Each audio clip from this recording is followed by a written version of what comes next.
I wore this sweatshirt to a Bulldogs hockey game and I got so many compliments on it. Here's exactly how I made it. So first, of course, we have to make our Ikonart stencil, and it has printed my design and exposed my stencil. Here's a quick reminder that you do not have to expose an entire sheet at a time. You can just cut down the size you need. And then I washed out my stencil. So you just soak it for a little bit in warm water first and then rinse out your design.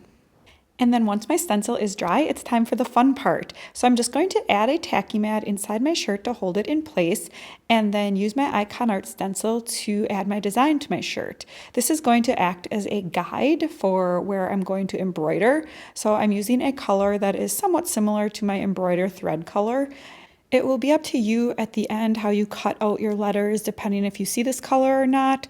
So that will help you determine which color to use. So anyways, now we're going to add our fabric. So I just flipped my shirt inside out, and now I'm going to pin my fabric in place, making sure that the fabric covers all the letters. So flip it back now the right way, and then I'll be able to add my embroidery. I'm going to use this embroidery hoop to help hold the fabric tight as I embroider. So I'll just take my mustard colored thread and get this threaded up.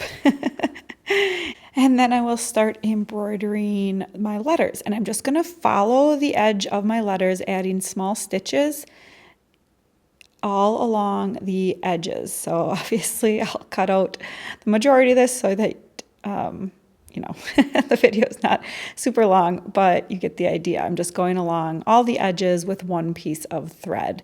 And then at the very end, I will just knot that off, take it off my hoop, undo my pins, and then it's time to start cutting out the letters. So this is where you can decide how much of the fabric to leave on. You can cut right up to the threads like that, or if you want to leave a little bit of the color showing, you certainly can. That looks really cute too. But this turned out so good. I love this technique. Let me know in the comments if you try this, and don't forget to subscribe.